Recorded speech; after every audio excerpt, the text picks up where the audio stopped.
السلام عليكم ورحمة الله وبركاته. ازيكم يا بنات؟ عاملين ايه؟ يا رب كلكم تبقوا بخير. وحشتوني جدا. واخيرا فيديو جديد، فيديو ستايلينج او مشتريات، ولكن مشتريات النهارده من موقع جديد اول مرة نجربه، وهو موقع اسدير. اول حاجة الحاجة بتجيلكوا كده في الباكجنج العسل دوت. فتعالوا نتكلم اول عن الموقع كده بسرعة، ونشوف ايه الموقع ده، ونشوف الحاجات الخطيرة والغريبة اللي انا جبتها منه. يلا بداية كده تعالوا نتعرف مع بعض على موقع اسدير. الموقع دوت موقع صيني، ولكن موقع يا جماعة ليفل اب، مستواه اعلى شويه من العادي، لان هو مش فاست فاشون خالص. بالعكس الموقع دوت الماتيريال بتاعه القطع بتاعته عاليه، زائد انه فيري يونيك. يعني القطع اللي بتجيبيها مش هتلاقي حد غيرك لابسها. قطع بجد يونيك جدا، زائد ان هم عندهم مصممين خاصين بيهم بيعملوا لهم القطع دي بعدد محدود جدا. وليهم كمان اسمهم ايه، معارض خاصه فيهم في باريس بتعرض القطع بتاعتهم وبيعرضوها في فاشون شوز. فعشان كده مش هتلاقوا ان هما بينزلوا حاجات جديده كل شويه، لا، لازم لما يعملوا السيزون بتاعهم وينزلوا القطع. حتى لما تدخلوا على الموقع عندهم هتلاقوا ان القطع عندهم مميزه بالالوان معينه، ابيض اسود جراي. حتى لما بيدخلوا الوان بيدخلوا الالوان اللي هي الوان الطبيعه، ازرق اخضر. فالالوان عندهم مميزه يعني بستايل معين. كمان لو بتحبوا الستايل الكوري، فهم اللبس بتاعهم جدا واخد اللاين بتاع الستايل الكوري، اللي هو الاوفر سايز، الحاجات الواسعه المجنونه. كل قطعه فعليا فيها فكره، مفيش قطعه كده عاديه، قطعه كده بتعدي وخلاص، لا، مفيش حاجه كده. زي ما انتوا هتشوفوا دلوقتي القطعه اللي انا جايباها، كل قطعه فعليا لازم يكون فيها فكره مجنونه. فالبنات اللي بتحب جدا انها تكون لابسه قطعه يونيك، قطعه مفيش حد لابسها، بتحب تلبس حاجات مختلفه، هتحب الموقع ده جدا. زائد ان ليكم كود خصم 15% خصم. وكمان ليكم لو انتوا عديتوا ال $200 فهتاخدوا 20% خصم على توتال الاوردر. بيوصل لجميع انحاء العالم تقريبا، وفي مصر طبعا هيكون في جمارك. تمام كده؟ فتعالوا بقى نشوف القطع اللي انا جبتها ونتفرج عليها مع بعض. تعالوا نشوف مع بعض اول قطعه، وبصوا التغليف بتاعهم بيجي ازاي في اكياس كده. طبعا قد تكون تبان لكم ان هي قطعه عاديه، بس يا جماعه والله ما عاديه. اللي هيمسكها في ايده هيعرف ان هي مش قطعه عاديه. انا جبت الطاقيه دي كمان، قلت للمصيف ولا حاجه. دي شكل الطاقيه. اول حاجه عايزه اقول لكم ان كل قطعه بتجيلكوا فيها الليبلز دي. الليبلز دي بتبقى فيها كل حاجه خاصه بالقطعه اللي انتم مشتريينها. حتى الماتيريال بتبقى مكتوب عليها كام في الميه قطن، كام في الميه مش عارفه ايه، المقاس بتاع القطعه، كل حاجه عن القطعه بتبقى موجوده. الطاقيه دي يا جماعه عايزه اقول لكم انكم تحسوا ان انتم مشتريين طاقيه او هات من، يعني من اغلى البراندات المعروفه جدا فعليا. الماتيريال بتاعها والتقفيل مش طبيعي. اول حاجه ده يا جماعه بصوا فيها، اول حاجه زي ما قلت لكم كل قطعه لازم يكون فيها فكره، مفيش قطعه كده قطعه عاديه كده، لا، بصوا هنا في الفكره دي خطيره. الماتيريال بقى ده لوحده حكايه. اول حاجه من هنا ده كتان يا جماعه، كتان قطن، كتان قطن اللي هو التخين ده يعني. ماشي. تاني حاجة الماتيريال ده مش القش اللي بيفرول، ده حاجة كده برضو ماتيريال غالية جدا. يعني انا مش عارفة اسمها، بس الماتيريال دي انا عارفة ان هي غالية. بصوا يا جماعة التقفيل بتاع الطاقية عامل ازاي. بصوا التقفيل فظيعة يعني بجد. انا ما شفتش كده، انا ما مسكتش طاقية بالكواليتي دي قبل كده من اي حتة تانية الحقيقة خالص. بصوا المنظر. الطاقية بقى دي تيجوا معاكم بقى في اي شكل، يعني تقدروا تلبسوها بكذا طريقه. يعني بصوا دي الطريقه، وفي بقى الطريقه اللي هي بتبقى زي بتاعه الكوريين كده، اللي هي بتبقى نازله كلها من غير ما توقفي حاجه، وفي انك تقدري تفرديها كلها اصلا.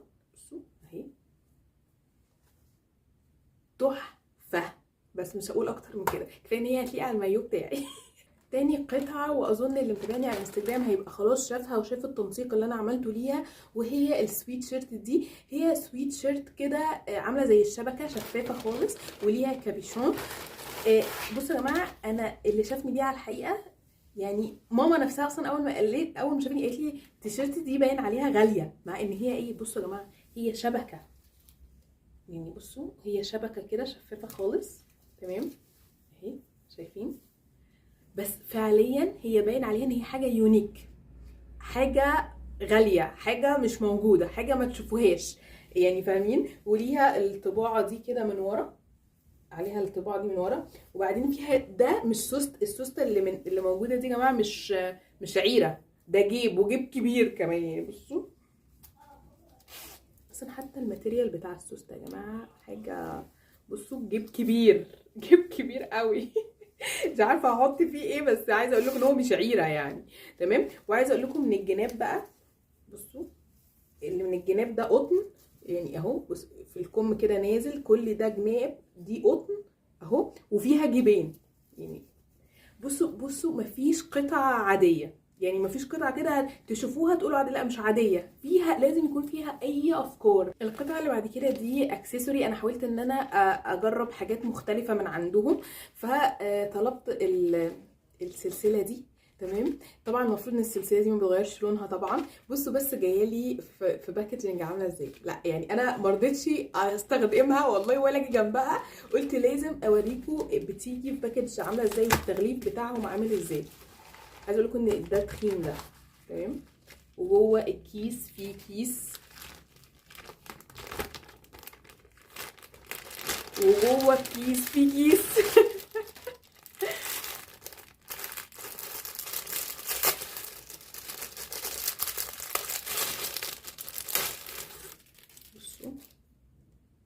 بصوا هنا برضو الليبل اللي مكتوب عليه كل حاجة تخص السلسلة. بصوا يا جماعة السلسلة تحفة تحفة. طبعا دي اللي هي نوع السلسلة اللي انتي تقدري تقصريها وتطوليها او تلبسيها نفسها نفس الشكل. بصوا تقدروا تلبسوها بكذا طريقة يعني، كده شكل مثلا، وانك تطولي حتة وتقصري حتة شكل، انك تلبسيها على الرقبة شكل، زي ما انتي عايزة. فظيعه فظيعه فظيعه وشيك قوي. القطعه اللي بعد كده زي ما قلت لكم هتاخدوا بالكم ان معظم القطع ابيض اسود يعني كده.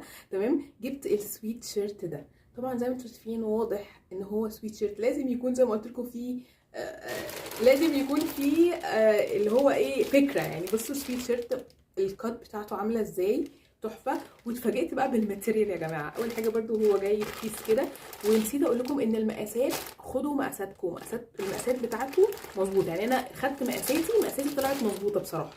حلو يعني المقاسات بتاعته مظبوطه، مفيش ولا حاجه طلعت مش مقاسي، الحمد لله يا رب يعني. بصوا يا جماعه الماتيريال بتاع السويت شيرت رهيبه. بجد بجد يعني تحفه تحفه. قطن يا جماعه. بصوا حتى هي مكتوبه عليها زي ما قلت لكم، كله بيجي مكتوب عليه كام في المية قطن يا رورو. 89% قطن و11% بوليستر فايبر.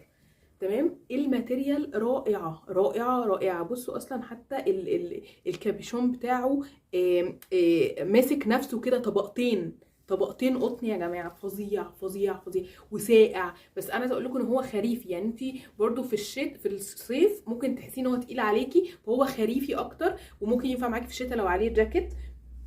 بصوا الكات بتاعته طبعا هتبان بقى ايه وانا لابساه. انا حاطه في دماغي ان انا البسه على بنطلون عندي اللي هو بتاع الجيش ده، فمش عارفه انا نسقته زي ما في دماغي ولا لا، بس انا بقول انه هيطلع حلو جدا جدا وعملي جدا وخطير وقطع يونيك يعني. انتي لابسه سويت شيرت اسود بس مختلف، مش عادي. بعد كده يا بنات زي ما قلت لكم انا حاولت اختار قطع مختلفه مش لبس بس، فاخترت الشنطه دي. قلت برضه اشوف الشنط عندهم الكواليتي بتاعتها عامله ازاي، فجبت الشنطه دي. رهيب. بصوا والله من الحماسه اللي على وشي مش طبيعيه. الكواليتي بتاع الشنطه انا اصلا من جماله حاسه ان انا مش هعرف اوصف. والله يا جماعه الشنطه الكواليتي بتاعها خطير خطير خطير خطير. من هنا للسنه الجايه لبكره اللي انتوا عايزينه. بصوا واضح يا جماعه، بيبقى واضح شكل الحاجه الغاليه، بيبقى واضح شكل الحاجه اليونيك، بتبقى واضحه. بصوا التقفيل، بصوا الجلد.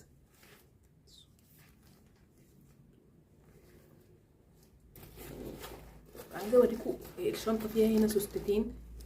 تمام. ومن الجنب برضو جيبين. بصوا انا عايزه اوريكم كمان من جوه الماتيريال عامل ازاي من جوه يا جماعه، رب يبان.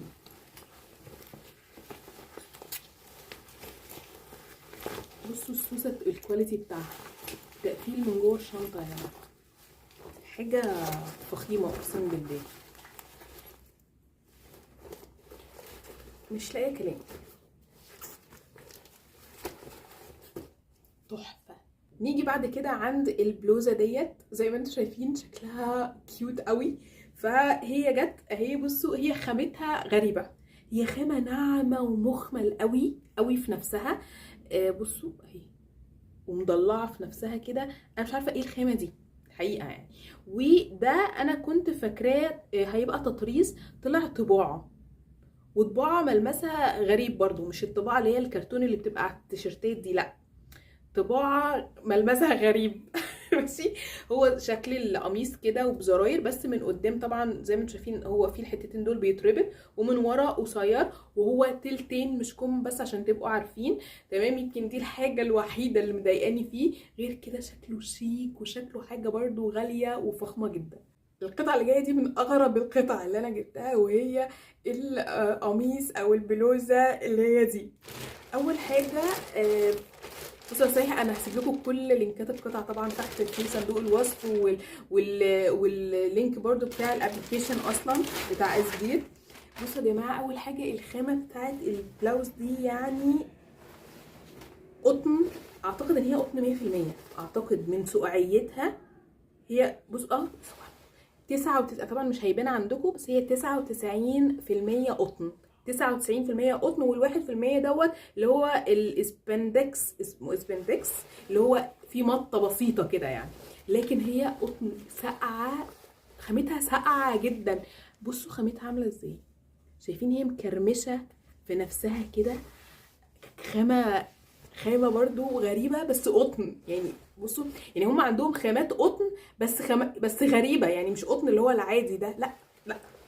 اول حاجه البلوزه الياقه بتاعتها هي ملهاش ياقه، هي بصوا هي عامله ازاي، هي الياقه بتاعتها نفسها طويله مغطيه كده، تمام، من غير ما يكون فيها هايكول، ومن غير ما يكون فيها تتني، لا هي كده تمام. تاني حاجه كان باين في الصور ان بصوا فيها تفاصيل كتير جدا.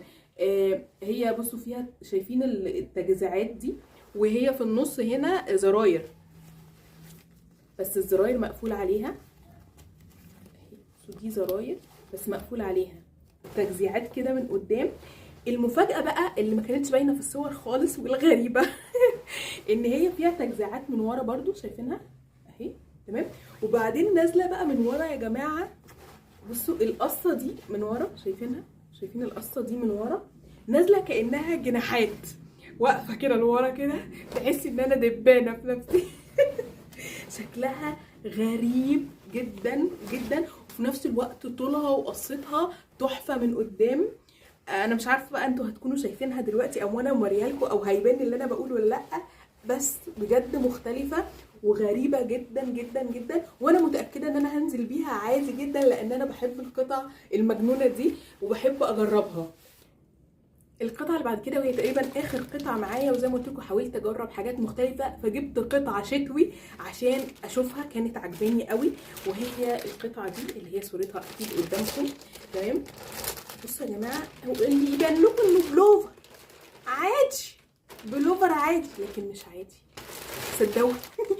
مش عادي. بصوا البلوفر، اول حاجه عايزه اقول لكم انه تقيل، تقيل جدا يعني، تقيل يعني، عارفين عايز الناس اللي عندهم شتا تقيل تمام اهو.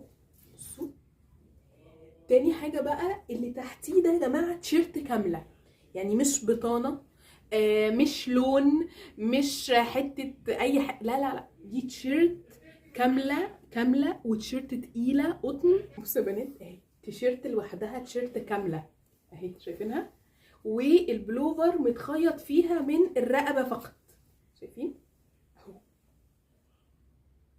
بقول لكم عندهم شويه افكار انا مش عارفه جايبينها منين، اقسم بالله بجد بجد. ومن الجنب بقى يبان انه كانك لابسه قطعتين على بعض يعني، من الجناب يبان انك لابسه قطعتين على بعض، في فتحه كده اهي في البلوفر، استنى اهو، في البلوفر يبان ان انت لابسه قطعتين مع بعض، وهم اصلا قطعه واحده هي جايه كده منها فيها.